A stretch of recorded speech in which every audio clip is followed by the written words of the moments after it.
How's it going, guys? My name is Tavarish, and today I get a new car. And a new car, and a new car, and a new car, and a new car. I think you get where this is going.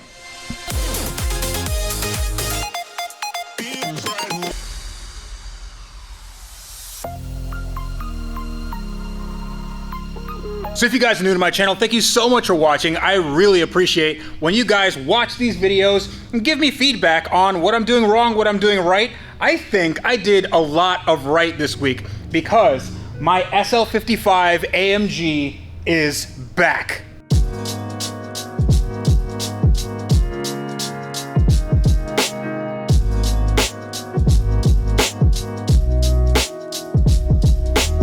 In case you guys didn't know, this is my 2003 Mercedes-Benz SL55 AMG, and it has spent the last several weeks at Color Recon, the body shop where I take all my high-end projects. They do an amazing job.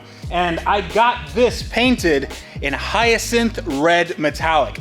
That is the color from the AMG GTR Pro. I love that color, and I love this car with that color. It just looks fantastic. Now, the reason why I got this, and actually the reason why I picked this color, is because of today's sponsor, eBay Motors. So this actually started with me browsing the brand new eBay Motors app. Go check it out in the link in the video description below for Android and iPhone. So I was looking for a red. It didn't matter which red, but I wanted to be a little bit more classy. I didn't want to be too flashy. So all I did was type in red into the search bar, and immediately a ton of listings came up. So I had a lot to choose from, and when I found a listing with the exact red color I wanted, I knew this is what I wanted to have. So this is a hyacinth red metallic, and this was, again, on the AMG GTR Pro. I know that they put them on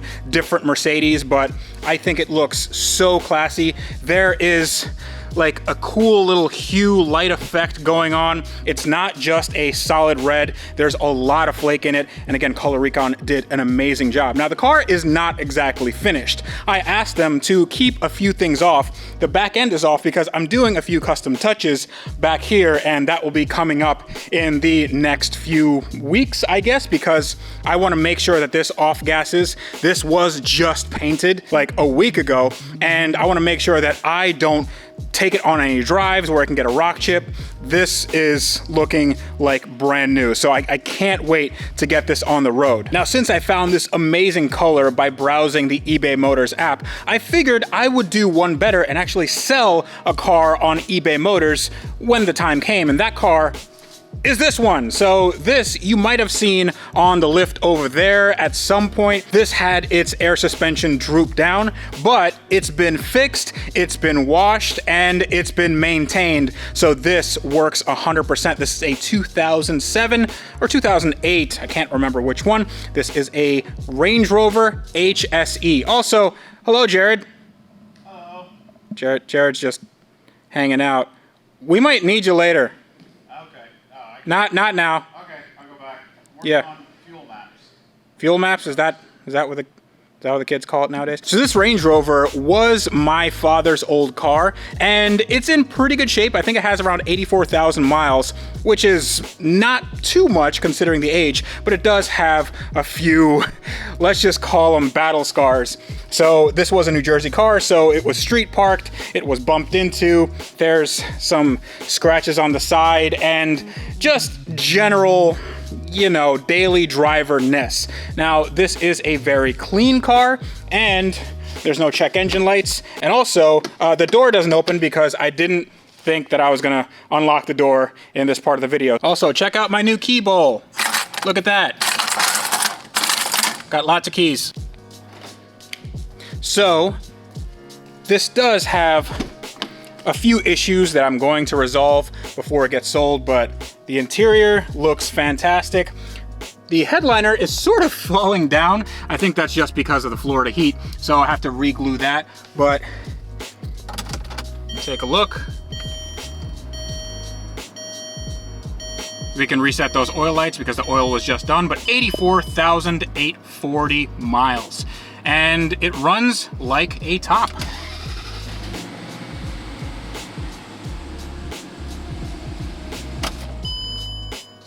don't want to run it too much because the door is closed and we don't want to die. So after I finish up a few things and button some things up, this car will be for sale on the eBay Motors app, and you guys can check that out in the link in the video description below. I will put a link to it in the community tab or on my Instagram when this thing is ready to go. If you guys want to send me an offer on this car, it is in really good condition. It is not the supercharged version. Everything was done on the suspension. It has new-ish tires, it has new-ish brakes, but all the maintenance was recently completed. Just send me an offer and who knows, maybe this will go to you. But back to this. This car looks absolutely amazing, and I can't stop looking at it. This is exactly what I wanted from this car since the beginning of me buying it all those years ago in New Jersey for $8,900. This one was the cheapest SL55 in the country by far. 500 horsepower, more than 500 foot-pounds of torque, and it ran about a 12.5 bone stock with some very bad tires. So this has a lot of modifications in its future. I actually do have a brand new transmission and a new clutch, a new adapter plate, and a new solution to the computer system that I had a problem with because, as you guys might know, this is going to have a manual conversion very, very soon. The only issue that I had was, again, that computer. Since I want to have this car as a stock example, I want to have something that looks like it came out of the Mercedes factory. The computer was the hardest part. Now, just putting in a transmission and putting in a pedal set, that's not too hard. I mean, they never made this car in manual, not even in Europe, but it's not really super difficult. What is difficult is coding out all the automatic transmission faults that you would see in this car. So I have actually found a solution, hopefully. So right now, well, not right now, this week, I will be sending this ECU out to get a custom tune to take out that transmission so I can start the car and drive the car without an automatic, and it should think that everything else is stock. Now, the wheels are something that I sort of grew into liking. I do like the way the wheels look, especially with the red paint job. But I do agree with a lot of you that they're a little bit too small. They're also a little bit sunken in. You can see that, yeah, that's not even sort of flush. That's no flush at all. This is no good for a car that has this amazing paint job. So I'm trying to get some bigger wheels, something that fills out the fender a little bit better. And also I have to get better tires because these Sumitomo HTR Z2s, they are not cutting it at all. Any sort of power in the rear end just ends up with a ton of squealing and tire smoke. And even though that's kind of cool, I don't want that on a performance car. Also, this car might be a little bit too low. I did install the BC Racing coilovers with VVK sway bars. This does not have the ABC hydropneumatic suspension. This I'm trying to make into a sports GT cruiser, and that was one of the main components. And unfortunately, I think it's a little bit too low, but you guys can let me know in the comments whether that is perfect or I need to raise it up about, let's say, half an inch. So let's move on from this car, which is mostly together, to a car that is not together at all. This is my McLaren 675 LT, and it's actually not much of one right now. This is really taken apart, and the transmission is right there, and the engine is right there. And Jared, come explain the transmission and engine.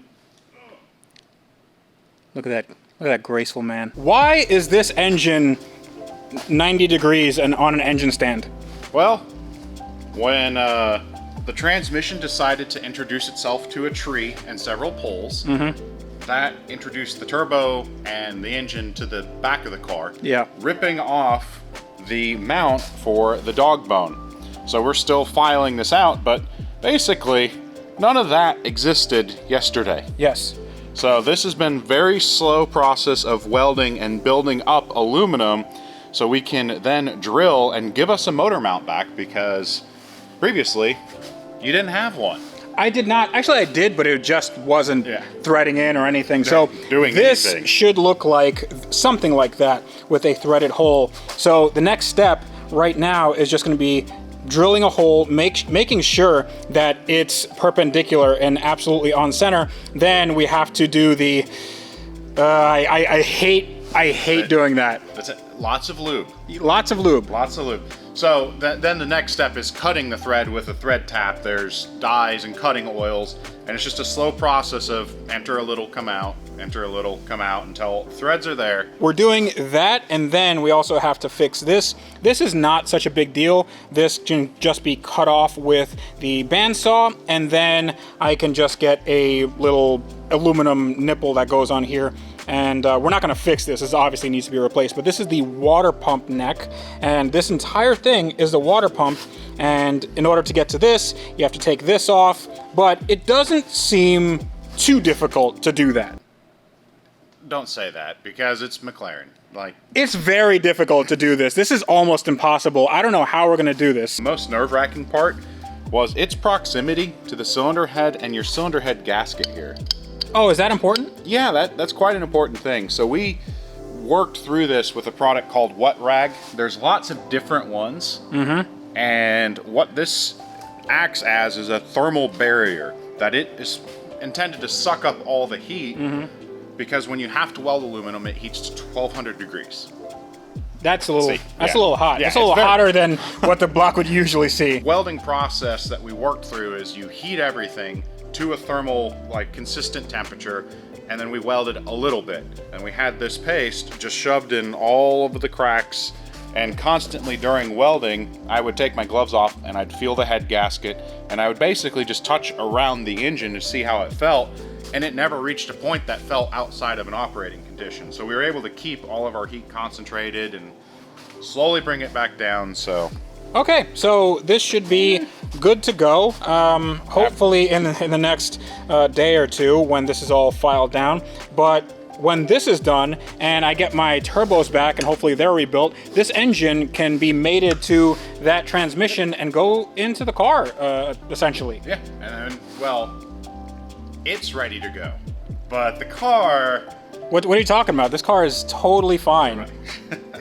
Well, if you want, we can even talk about your transmission more. You're jumping so far around. What's wrong with the transmission? Is there anything wrong with it? That thing looks... No. It's just a little dirty, a little bit of water got in there and it flared off some dust from the springs, but that's a dual clutch, wet clutch. You don't get to see any of it. So this is similar to BMW and some other manufacturers that just have an inputted spline. So it just slides right back, and then there's an anti-vibration dampener, and so it's very simple to put that on and off. Actually, McLaren take about 2 hours shop time when the engine is already out to replace the transmission, so it really is pretty quick. Anytime a shop says 2 hours, that's probably like 20 minutes. Yeah, the most difficult part of that is we'll want to pull, the starter kind of sticks out in a weird way, and then there's an O-ring that needs to be in a particular spot. Otherwise, it pops right in. So this is going to be impossible, right? It's going to be super hard? That is going to be worse than taking the car apart. So here is the really expensive rear fender, and it's not really held on by anything. So this car is essentially glued together, and all that glue in an accident just comes off. Now, I don't want to rip this thing too much because it actually goes underneath here, and for us to get to that, we have to take the roof off. In order for us to take the roof off, that front glass has to come out, which has to come out anyway because it's cracked. Then the roof might not be savable, and also I might want to do a roof scoop, which is a lot of money. It's not cheap. Well, I wonder if we could just send the roof back to McLaren and they'll discount it a little bit from the $40,000, right? Oh, so that's how it works? Yeah. Maybe. It's like store credit? The factory removal method for these parts, cut it. Just cut it and buy a new one. Cut it and buy a new one. That's literally what the factory manual says. So if you followed that, I think you'd add about $65,000 in the parts bill. Yeah. So. These are not hard. Well, they're not easy to come across, and neither is this. This is the frame. The frame was, actually a lot of you were asking, why did we do this? I mean, take a look at how bent this is. That's why we did it, because otherwise there's no way to get the engine actually out. You have to put a tool on either side, and it just wasn't going. You couldn't put any tools on it. If you missed it in the video, that should be straight. So yeah. Yes, we're not complete hacks. We understand that you don't normally cut your subframe for an engine removal, unless of course it's punted itself into a tree and is bent in a lot of weird shapes. Or unless of course you have a fire damaged Ferrari and you need to put one of those, a 3-rotor in there. So this is the next project that is going to require some work, but I'm really, really excited about. So this is a 20B Mazda rotary engine with a Mendiola 5-speed sequential manual transmission. So you have clutchless shifts. It's almost like a dual clutch, except a lot more racy. And we're going to put that into here. Now, Jared has off camera put this subframe in. He's taking the Ferrari engine out. And look at all the room we have for activities. That's a lot of room. And I was happy to get the Ferrari engine out and see the potential for fitting it. Because one thing that is unique about our swap is the Ferrari has 2 removable cross members that are useless to a Ferrari engine removal. Yes. But because the 20B and transmission is so narrow and petite, we could just put it up from the underside. So, yeah, so we're making this a more serviceable vehicle. The one downside is we have it's kind of loosely placed where it needs to be next to the vehicle, and you'll notice the front half is, you know, it's sort of it's going to be sitting next to you. So we're going to have to figure that out. So initially on this car, I thought we'd get it done for SEMA. I don't even know if SEMA's happening, but we do have some setbacks because the wide body kit that I got from Button Built, that awesome wide body that you saw in the last year of SEMA, that is actually being made, but there's some delays because of obviously the COVID situation. So I'm not sure when I'm gonna get that, but rest assured it's gonna have a wide body and we can do all the body work and get that engine just sitting here hopefully sometime soon, if not just welded and running, right? We'll get it done in like 20 minutes. 20 minutes, that's all it takes to do all that custom work. SEMA's tomorrow.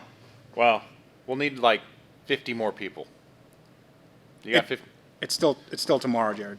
Oh, you got 50 people? We'll get it done. We won't sleep for the next 6 years. But it's tomorrow. Why 6 years? I'm not good at time management. So if you notice over here, we have a silver suspension, and that is for the F355. I haven't seen any coilovers that are for this car other than this, and I can't wait to put them on because I think our ride height is going to need to be adjusted, well, from here, but also when the engine is in, because that engine is quite heavy. It's a heavy engine. I am curious if it's heavier than the Ferrari setup, but even not any engine withstanding, it picked up a lot of just ride height with no engine in. I've jounced it and it's come down a lot. When I first just set it on the ground, it was up presenting herself. Okay, so that's gonna be Here we go. Here, we can actually. Hey, you guys want to see how Jared throws out his back? That's exactly how he does it. It's not that heavy. Okay, speaking of not that heavy, check this guy out. Look at this. So this is a Suzuki Cappuccino, and this is not my car, so stop asking. This car belongs to a neighbor of mine that just needed some car space, and I said, sure, you can park it here, as long as I get to look at it, and then just, honestly, I just want to buy it. But this is actually going to be part of a new series I'm doing in the next month, because this has a lot to do with that car over there. Now, if you guys want a sneak peek of the cars that I bought, definitely go check me out on Instagram. Give me a follow because I post everything, all the sneak peeks right there. I should probably talk about all these new cars. Now, I'm not gonna let the cat out of the bag yet, but rest assured, I have there's like 2 or 3 cars back there. I have another one right here, another one right there, and a few you don't know about. So what I'm gonna do is, starting tomorrow, I'm gonna have a new car every single week for the next month. And some of them are gonna be projects, some of them are just gonna be a ultimate sort of acquisition that I never thought I can get. And they're all gonna be exciting, and they're all gonna be done within a certain reasonable time frame, right, Jared? Of course. As long as I can stay in Florida. As long as you can stay in Florida. You know what's nice about staying in Florida? We now have air conditioning. It's better, but it's still cooler in Georgia. It's not cooler in Georgia. Yeah, I have better I've roads. seen your videos. It's not cooler in Georgia. Question. Yeah. You want the car. Can you even fit in the car? I can fit in the car. Can you fit in the I car? can definitely fit in that car. That's a 3-cylinder K car meant for very small Japanese people. Right. How tall are you? I'm 6'7". 6'7". Almost 1 Garrett. Okay. Try to do it. You get 1 million internet points if you can fit. Okay. Okay. Are you cheating? What? We never established rules. I think you're cheating. I like how you have to take the car apart to fit in it. That's totally I within. like that you're accusing me of cheating, and you showed up $10,000 over budget to Car Trek. Listen, we're not gonna. Hey! Don't put that on the new car. Just watch the paint. That's a new noise. Oh, the key's in it. Oh, I thought it was like a weight limit, just like tilt. Mm-hmm. There we go. I fit. Okay. Yeah, that's totally fine. Drive it. And if you get into a car accident, your teeth go into the pillar here, so that's good. This is what I'd like to call suboptimal. Let's try it with this. Boom. See? I still fit just fine. You didn't even put the top on all the way. I didn't want to kill you. So. I don't want to give you claustrophobia. All right. Even the very tall need to have an automobile. This is the biggest car I could afford. All right, get out of the car before you need to get some neck surgery. So while Jared puts that together, this car, the mystery car, that is actually what I'm gonna use for Car Trek Season 2. So we are planning on that in the next few months. Hopefully the COVID situation doesn't put a damper on it, but this is gonna be an awesome, awesome, awesome time with this car. Now, my Lambo section of my garage haven't really done much in the last, what? You totally skipped all red. Oh, that? Yeah. Oh, yeah. So that's a car. That's rusting. It still has some salt flats on it. Yeah, so this is my 3000 GT, and it's a little bit on the rusty side because we did go to the salt flats, and these are a little bit thin-skinned to begin with. So I just did put on some brand new Michelin PS4S tires. I had these a little bit undersized because the other ones were 265. These are 255. They fit a little bit better in the arches, and in the turns they don't scrub as much. Yeah, hopefully it won't scrub it. Apparently when you add me plus Freddie plus all of our luggage for a rally, yeah, and aggressive corners, it rubbed a lot. This I'm going to work on at some point. I think it definitely needs an engine out. I'm going to powder coat the subframe, just make it really, really nice and drive really, really nice. I love this car. But back to the Lambos, because those are what make YouTube views appear, apparently. My Mercy and my Gallardo. These cars are just, I love them. I love looking at them, and I love driving them. So I recently drove this just as a, well, exercise run. These cars do need their exercise. This one, a little more than this one. I still have to figure out a few things on that white one.